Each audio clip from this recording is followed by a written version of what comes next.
This episode is brought to you by the Newman Center for the Performing Arts, because they have booked a very exciting concert featuring 3 US-based South Asian artists joining forces for the first time. Jazz pianist Vijay Iyer, Grammy winner Arooj Aftab, and multi-instrumentalist Shahzad Ismaili perform sonically meditative music that Rolling Stone says is like nothing else out there. Again, that's September 30th at the Newman Center. Get your tickets today at newmancenterpresents.com or call 303-871-7720. Again, that's newmancenterpresents.com.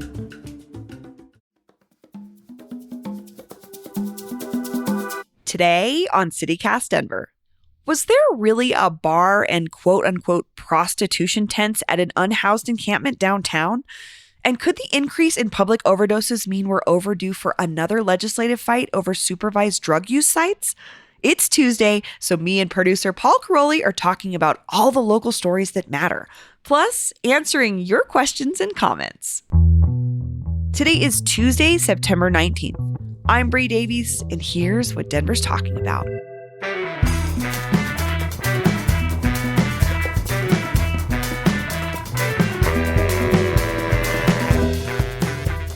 Well, we're glad you're feeling better. I am. I sound terrible, but I am totally here. Sort of. I'm not on steroids anymore from my doctor, so I'm not like I was Friday. Sorry. Apologies to you guys for how insane I was. It was a weird day. I know. I'm sorry. I was like so high on cold meds, but I wanted to help. I missed you guys so much. I was like, I can't write a sentence. How do you spell East Coast? And Peyton was like, sure, write this, whatever. So I'm back. Well, welcome back, Bree. Hi, Paul. Hey. I'm back. Yeah, you missed a big announcement we made on the show on Friday. I've never experienced FOMO, I'll be honest with you. That term has never resonated with me until this. And then I had FOMO because I didn't get to be with my team when we announced this amazing, incredible component to our show now, which is you can become a member. We need founding members of CityCast Denver to help us keep going. Like, we know the state of journalism and we want to continue to do it.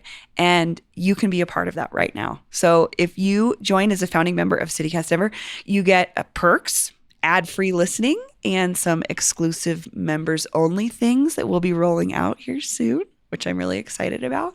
Yeah, me too. We've got so many ideas. Too many ideas, I know. probably. I was going to say, I was stewing all week with all these ideas of things I wanted to bring to our listeners and engage with us more. And we get to hear from you. And we really want to make this a community because I think so many of you reach out to us and respond to our show in such an amazing, organic way already. This is a cool thing where you can be part of that on a level that keeps us going. Yeah. So if you go to membership.citycast.fm, you can become one of our very first members today. Yeah, and you'll get that ad-free podcast feed that you mentioned, which is, that's huge. Think about all the time of your life that you get Fast back. forwarding. Which, nice. And yeah, let us know what you want. Because, we're still percolating on this membership thing. So if there's something that you want that would tip you over into signing up, let us know. We'll think about it. We'll talk about it. Because we have so many ideas, but we do really want to hear what you would like out of this show and from us, because we would like to deliver that to you. So all you got to do is just visit membership.citycast.fm to become one of our very first members today. Hee. But Bree, the news. What are Denverites talking about? Also, again, I missed a lot of fun news last week. We're not talking about Boebert. You guys already talked about Boebert. We'll talk about her a little later, actually. Okay. But I think one of the biggest stories that I know we all came across was this quote, homeless bar. Mm-hmm. It was a headline I kept seeing. It's a very grabby phrase. What 100%. Does that mean? Homeless bar. Yeah. Homeless bar. Well, we know homelessness is a huge issue here in Denver, and there are many ways to present that word in different contexts. And this one was very, very sensational to me. What happened, Paul? Yeah. So here's what happened is this was first reported by CBS Colorado early last week. But the story was quickly picked up by national, more sensational outlets. The Daily Mail had a piece on this. I first saw it in a New York Post story with the headline, Denver Homeless Camp Features Pop-Up Bar with Rentable Prostitution Tents. Oh, no. Which is another, there's two main parts to this. It's the bar Daily Mail and the New York Post. Yeah. Okay. And it has yet to be picked up by the Denver Post, by the Colorado Sun, by Denverite. No one's really dug into this. It was just the CBS Colorado report, which mostly quoted police officers and one person from an organization that purports to be an advocate for the unhoused community. Yeah. But anyway, if you haven't seen these reports, it's really quite striking. I mean, there's pictures of shelves of liquor bottles, couches, big umbrellas, tents around the periphery. I drove past actually this morning. It's at 23rd and Champa, or at least that's what CBS Colorado said it was. I drove around the area. I couldn't find any of these shelves or bottles. I did see a few couches and chairs, but they were dispersed around different camps in the area. This whole neighborhood is really a hot spot for the unhoused community. And there was a sweep there a few weeks ago, but I think people are just moving around. Well, and I just want to remind folks, this is where services are. This is the area of town where the most services are concentrated for unhoused folks. We've got the Rescue Mission. We've got Catholic Charities there. A lot of these things existed long before this was a desirable part of town again, in one of the ebbs and flows of Denver. So, but something else I want to pull back on, Paul, or step back to a little bit, was you were talking about who reported this. Mm-hmm. CBS Colorado was I think the first place we saw this. This is the same broadcast news outlet that brought us the homeless mayor, the Aurora mayor's Mike Kaufman cosplays as a homeless person. Right. Yes. A few years ago. I remember that. So I think it's more clear to us as journalists who look at the news every day. There's different perspectives coming from different types of news outlets. And I was just not surprised that CBS was the one to pick this up. Whereas you said some other outlets like Denverite didn't, right? No, not yet, at least. I mean, perhaps people are looking into it more, but it's kind of an odd story because you can see in the pictures what was happening. I mean, we don't know for sure. No one has gone in and said, yes, I made a transaction. I paid for a shot of Crown Royal on the street at this bar and sat on this couch. I haven't seen that quote or heard that person talk, but I can see the pictures. It sure looks like what they're saying it is. Yeah. And, okay, man, I had so many thoughts about this. I guess I would say, first of all, it is not a nice sight or thought, for sure, to think about this open bar situation. Yeah. Again, I'm a person in recovery for 17 years. The way that we treat alcohol in our society is weird, and it's so much about the context. So I see plenty of people tailgating. I see plenty of people throwing house parties. I see plenty of people partying in the park. We've all drank at concerts out of our purse, out of flasks. So I just I feel there's a little bit of sensational stuff happening around this because it involves unhoused people. Yeah. And that part was, it just felt like a little bit of a setup to me. Well, I saw a lot of people responding in that way, but then I guess I had my own reaction, which was bars are licensed for a reason. For sure. There are laws regulating bars for a reason. Absolutely. I understand why you might think well, what's the problem with people having some alcohol in the place where they live? That's what I do. But think about serving minors. Think about not over serving people. When the mayor talks about health and safety reasons for justifying a sweep, I think this is what he's talking about, this kind of thing. And I agree with you too. I think that there is a lot of regulation around bars for that very reason, for safety. But I also am thinking about camping out for Sneagrab, camping out for Stranahan's whiskey, and how we had that conversation come up a couple of years ago when people are like, wait, so you can camp out for commerce, but you can't camp out to live. And I'm not saying I'm not equating these as the same thing. All I'm saying is context matters. And sometimes we think differently about things that involve people that we see of a lesser status in society. That's all I'm saying. Well, let's take that analysis and apply it to the other piece of the story, which is the prostitution tents, the reported prostitution tents. Again, sex work happens everywhere, whether you want it to or not. I don't know. That's a really tough one for me too, because we regulate sex work in really strange ways that tends to often harm sex workers more than it actually, quote, fixes whatever the societal problem is. I found that part to just be total BS. You think? Kinda. Yeah. It's happening everywhere. I know sex workers. I know people that have been involved in sex work. It literally is happening right now everywhere. I just don't understand what that has to do with, I don't know. Also, can we just talk about, when we talk about the Old West, in this city, and we talk about the sort of vision of the Old West that we have, like brothels are these like magical, funny, weird they're like places certainly of depicted that way sometimes, repute, but like they kind of have a tinge of fun to them. Okay. And then but then we're like I don't know. There's just so many contradictions happening here to me around what's illegal, what's not, how it's happening, who's doing it. That's all I'm saying. Yeah. But I do want to point out that I feel for business owners too. I know the owners of One Fold were like, our umbrellas were stolen off of our patio and put here. That sucks. Yeah, don't steal. That sucks. I'm with the owners on that part for sure. Yeah, that was like a kind of an interesting, ironic twist of this whole thing. And this was in Westward. They talked to the co-owner of One Fold, Mark Neary, about this. And it turns out that at the same time, his umbrellas had been stolen for this homeless, quote unquote, homeless bar. He has been waiting for alcohol license from the city for months, I guess. Yeah. And then there were some quotes from the excise and license department that made it sound like maybe he's been dragging his feet a little bit. But anyway, he says, as for the stolen umbrellas, quote, we had some spares in the basement that we pulled out. I thought about grabbing them for a minute, but they had holes and were all dirty. Yeah, and that sucks. Those umbrellas are expensive. We know how expensive it is to run a restaurant these days. We talk to people about this. It's an expensive business. The margins suck.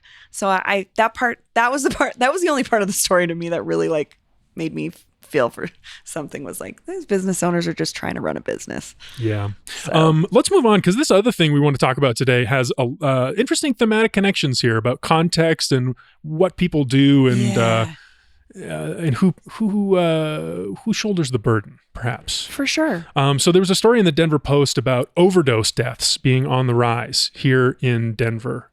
Bree, what specifically are we talking about here? It was really a focus on public overdoses. So overdoses happening in public spaces versus like a private home or like a party or however you see an overdose happen in a movie. That's not really what's happening here. On the dance floor, John Travolta then saves you and you continue your date, I think. Or you're in the worst toilet in Scotland in Trainspotting. Right. Yeah. No, but this was about folks coming across people overdosing, whether you're like at work, you're a grocery store worker, you walk into the bathroom and someone is overdosed. You're a barista. Mm-hmm. You're a cashier at a 7-Eleven. You're just walking down the street or driving your car and you see somebody overdosing. And that's really been on the rise, is bystanders becoming first responders in a much more heightened way. There's more people having to figure out what to do. That position. Yeah. And so the number of people who died of overdoses in Denver public spaces has more than tripled between 2018 and 2022. So that's a lot. That's a lot. 87 people overdosed and died in public spaces last year alone, and 72 people have died in public in the first 6 months of this year. So the numbers are there. This is real. People are really experiencing this. And this story was really just about, what do people do? Whose job is it? And how are we responding as a society, as healthcare professionals, and as legislators? Yeah. And it's hard. Yeah, it is hard. It is hard. The piece I want to ask you about is this trauma piece, because the article talked to some folks about the trauma that a bystander might feel from witnessing someone having an overdose or, heaven forbid, dying of an overdose in public. Is that an experience you've ever had? Have you ever encountered someone having an overdose in public? I have not. I watched someone die in front of me, but it was not from an overdose. And I will tell you, I was a child and it has never left my brain. I was 3 years old and I remember it. It's the only memory I have from youth. And so I can imagine if you are somebody who's seen this in a really, really traumatic way, or multiple times, it never leaves you. And there's a lot of studies about how trauma impacts our psyches and our lives for the rest of our lives. So it's hard. And it's also, this positions folks are being put in is like the trauma of not doing anything, the trauma of seeing it happen, or the trauma of trying to do something and someone dying anyway, the trauma of you not doing something right, maybe making a mistake, maybe, or them being carted off. The EMTs show up and then you don't know what happened to them. And so I think that's the psychological part that we're really dealing with, is I don't know, but other than we've got a lot of people walking around with a lot of trauma. Yeah, and more apparently every year, because this trend is going the wrong direction. Yeah. There's one interesting situation here. You brought up the grocery store workers. I want to ask you about this situation facing the union. So this is the UFCW Local 7, because apparently King Soopers bathrooms are a convenient place to do drugs for some people. Sure. If you've ever been to the King Soopers on Spear, you know that they've installed some lights and they've installed some like safety measures to keep people safe, I guess, or to maybe disincentivize people from doing it a little bit. I would need to hear from the experts on this, but from what I gathered is like the lights are blue in there, so you can't see veins for shooting up. Okay.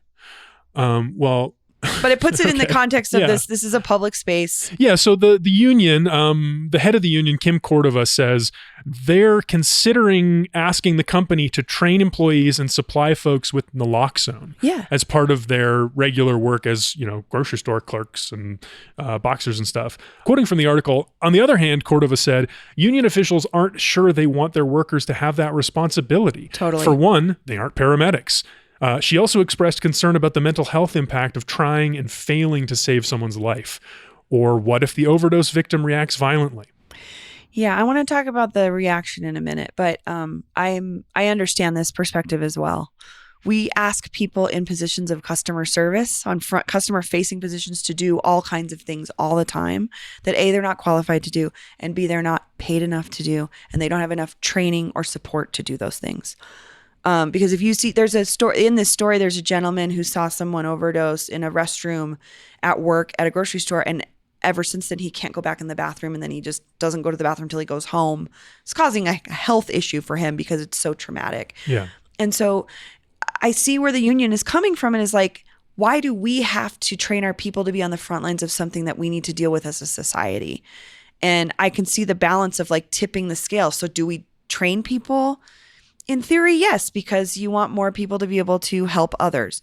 But in reality, this is just a bigger push to me for safe injection sites or safe use sites, so that there is a place for folks to do drugs, to take the burden off of the people that potentially are on the front lines of this. I kind of agree with the union. I don't know if this is the best way to go. Yeah, I wouldn't want that response. I worked in retail for 17 years, neither. Paul. I had to clean bathrooms. I had to come across people having insulin shock in a restroom or something. I wouldn't want to have to do that as a 17-year-old cart, the guy that gathers the carts at the grocery store. I don't want him to go in the bathroom and deal with this and then be like, oh, I'm trained to do it, but I don't know if I'm doing it right. So I see where the struggle is. But the violent reaction I wanted to talk to you about really quick. I was talking to my sister yesterday, who's a paramedic, and I was asking her about coming across overdoses, and is this something you deal with every day? She's like, absolutely every day. But the difference is she has gone and trained and hung out at the Harm Reduction Action Center to learn a little bit more about overdoses from that perspective. And she said, a lot of times when I get called to an overdose, I start talking to the person, even though they're unconscious, before they're conscious, to let them know that they're okay, so that when they come into the situation, it's more calm. And she's like, I see some other folks in my industry like freaking out and screaming, and it's like heightening the situation. And so she's like, I've really made an effort to approach the situation in a calm way with the person as they come out of it. And 9 times out of 10, they're not violent. So just something to think about is like, it's again, not your job. That is good to know though. 9 times out of 10 is about what you would say. Yeah, she was like, it's very rare that someone is violent or we need to restrain them in this situation, in an overdose situation. I'm not talking about other situations. So just something to think about is like, don't let that be the reason that you don't try to help somebody if you feel comfortable or confident in helping them. I want to ask you about the supervised use sites a bit more. You brought those up a minute ago. That was a big part of this article. The Denver Post reports that some state lawmakers are talking about making another push to do this, to authorize these places where people could go and use drugs. Yeah. I guess safely or in a protected way. A safe use site is a space where they don't provide drugs. They don't sell drugs. This is not a open air drug market or anything. If you have drugs to do, you can go to this space. It's clean and it's supervised. So if you if you shoot up or however you take your drugs and you overdose, there's a medical professional on site that takes care of it, that helps you to do the job we would be otherwise asking our grocery store clerks to do. So it's getting people out of the street because they're going to be doing it anyway. And I think that that's the reality that's really hard to legislate around. Well, I want to hear your take on the chances of this, because Denver already approved this a few years ago, so it really is just up to the state. The Denver Post reports that one lawmaker who was previously against it seems to be changing their mind. Do you think this has any chance of being passed? I think as more and more people die, yeah. As more and more people it's one of those issues where it almost feels like you have to be personally impacted to fully understand it, which I think a harm reduction advocate would tell you, I don't want you to have to lose somebody to care. But I think that's where we're getting, where in the next couple of years, we will continue, because fentanyl is in the drug supply. It is killing people so quickly.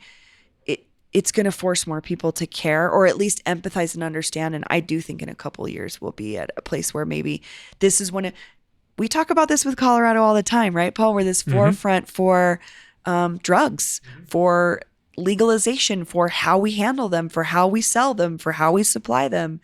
We might be the harm reduction leaders in the country, which I think would be incredible. But I do think it'll take a couple years. Could be. We'll see. Yeah. We'll be following that one. But right now, we're going to take a quick break, and then we'll be back with questions and comments from you, our listeners. Yay!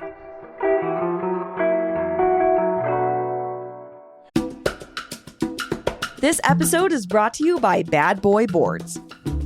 From a studio apartment to a gourmet kitchen, they have a cutting board for every chef. And these boards are beautiful. I mean, they're a community-oriented company that sources raw materials locally. Like, who's got better wood for cutting boards than Colorado? And did you know that food prep is safer on wood than plastic? I had no idea. Bad Boy boards are made from chef-quality hardwoods in lots of eye-catching designs. And you can even use their 3D board builder to customize your own. Bad Boy Boards even sews their own tote bags and are a proud employer of the local Colorado community. Check out their brand new brick and mortar location at 8200 South Park Circle in Littleton, or order directly from badboyboards.com. That's badboyboards.com. This episode is brought to you by Lighthouse Writers Workshop. It feels like writing can be a sad, solitary act, but that's not the case at Lighthouse Writers Workshop. The organization brings the writing community together through writers' workshops, literary events with world-renowned authors, classes for youth writers, and so much more. Whether you're composing your first screenplay, workshopping your second novel, or wanting to bring your memoir to the big screen, Lighthouse Writers Workshop has something for you. They will help you every step of the way with seasoned authors and up-and-coming writers on hand to support you on your creative journey. Your writing community is waiting to meet you. Fall sessions and classes are now open for registration. Visit lighthousewriters.org for more information. That's lighthousewriters.org. All right, and we're back. And here we are at the end of our Tuesday show. We always want to hear from you, and this is the time where we get to respond to you, our brilliant and hilarious listeners, about the things you care about. So today I've got a voicemail that came through on the CityCast Denver hotline. Brie, I'm going to play it for you. Hear your take. Okay. Hi, my name's Victoria. I live on the west side. I'm just in the middle of listening to Paul Caroli speak with Patty Calhoun. Anytime y'all can get Patty Calhoun on, it's perfect. It's wonderful. She is the best. She's actually a gem, and Denver is so lucky to have her, and it's so nice to hear her on your show. That's all. Love, Patty Calhoun. Thanks. Oh my gosh. Victoria, thank you for saying that. I think a lot of folks don't know the institution that Patty is as a person in terms of we're in Westward's offices right now, Paul, and we can walk around the corner and ask Patty the most benign question about something that happened in 1987 in Denver, and she probably knows or was there or knows somebody who was in the room. And have a great story about it to tell you about. Yeah. Great storyteller. I learned how to write headlines from this woman. I learned how to talk about my city through reading. I've been reading Patty's Off Limits column since I was 11 years old. And it's really cool to hear from our listeners that they also enjoy her wild and like really interesting Denver stories. Yeah. I couldn't agree more. I mean, she's a great resource. She's a role model. She's a mentor. She's a powerhouse. She's been running this paper since 1977. Every day, it's incredible. This woman is in here. It's incredible. And also, she makes this show better. I mean, this is something that happened behind the scenes last week, but after we talked about the Michelin stars being doled out, I got a nice email from Patty. I had made this criticism. I said, the local media is not covering this, the fact that the State Tourism Board paid for Michelin to come here. And Patty politely said, no, we've actually had this quite a few times in the Westward. So, but next time, it's the time, paper check us of out record. First. Don't miss it. Anytime I'm Googling something for a history in our show, it's generally a Westward article pops up. So it is not surprised. That's cool. It is special what she has done. Great. All right. Next listener comment comes to us from Jessica Z. Longtime listener here. I wanted to provide a little feedback on something I heard on today's show regarding Boebert's ejection from DCPA this week. So this is in response to our Friday episode with Justine Sandoval and Tim Hernandez, where we talked about Colorado Representative Lauren Boebert, her big night out at the theater, getting kicked out of Beetlejuice. Do you want to speak to that? You haven't had a chance to sound off on that, Brie. Do you have a thought to share? I mean, I saw the surveillance tape. I was just like, oh, you're that person next to me at the concert. That sucks. I hate you. It bothered me that she was vaping and there was a pregnant woman behind her as a person who's been pregnant recently. Anyway, I think you and Justine and Tim did this. I couldn't have thought of the more perfect voices I wanted to hear you talk with about this. I agree. I thought it was a great episode. If you haven't heard it, go back and check it out. There is one moment Jessica Z takes issue with. She writes, Representative-elect Tim Hernandez was discussing Boebert's anti-trans, anti-drag statements and the irony/hypocrisy of the person she was with hosting a drag night at his bar. I don't believe that Paul meant for his response to sound like this, but he said, quote, I want to push back on that. I don't think we should hold her to a purity test for her trans hate. What? Jessica says, I don't know what a purity test for trans hate is. Her anti-trans, anti-drag rhetoric, i.e. her hate, has led to real and material consequences for trans, queer, and GNC folks in Colorado and throughout the U.S. Hanging out with people with different political views, we have no idea what her date actually believes politically. What we know is his bar hosted a drag night does not reduce the harm that she is doing to our most vulnerable folks. Hi, Jess. Yeah, thank you so much for that feedback, Jessica. That was an interesting moment. I have thought about that actually ever since. Yeah, and I think it's really important because this is where the conversation comes down to. I know that Jess works closely with and has family members within this community. And I think when you know the impacts of legislation and people like Boebert who talk about the trans community the way she does, it incites such fear in other folks. And like Jess says, she has this power. You know what I mean? She's a legislator. And so I'm with her in that I don't think you meant it that way. I think it was more of a thought about like, well, we don't really know what's going on, but who knows who this guy is, whatever's going on. And like, is this I guess maybe were you saying like, is this the conversation we should be having about Boebert right now? Or yeah, I guess so. I guess what I was trying to say is like hypocrisy from Boebert is like best case scenario. Yeah. I would love for her to be more hypocritical and to go back on positions she's taken in the past. So many of the things she's said and done are so despicable. Like hypocrisy would be a great outcome at this point. And in a dream world, she would just like go to this bar and experience it and enjoy it and like not be a total psychotic freak about it. But also, I would not want to subject people in this community to being in a room with someone that they know is actively legislated against their bodies. But I appreciate that. And I really like when we're able to hear from our listeners who have direct experience in the community. Yeah, I think that is a more nuanced conversation. I appreciate the feedback. More to think about. Please keep these comments and questions coming. This is such a great part of my week is being prompted to think about something in a new way. So if you have thoughts or feedback on anything you've heard on the show, we would love to hear from you. You can text or leave us a voicemail at the CityCast Denver hotline. That number is 720-500-5418. Once again, the CityCast Denver hotline is 720-500-5418. Cool. Yeah, so if you got thoughts on the quote-unquote homeless bar, The drug overdose is going up. If you have encountered someone overdosing in public, I want to hear that story. Please call in and leave us or if that you've story. been one of those people or you survived that, I'd really love to hear from folks that are willing to share their experience on the other end of things as well. Yeah, same. But yeah, shout out Harm Reduction Action Center always. Thank you. Well, Bree, so great to have you back. Thanks, Paul. I'm so glad to be back. That's all for today here on CityCast Denver.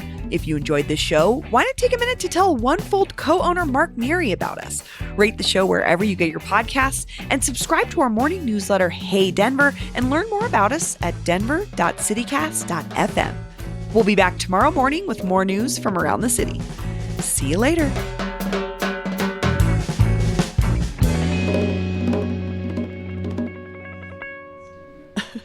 Tell the vaping... Tell your favorite vaping legislator about us.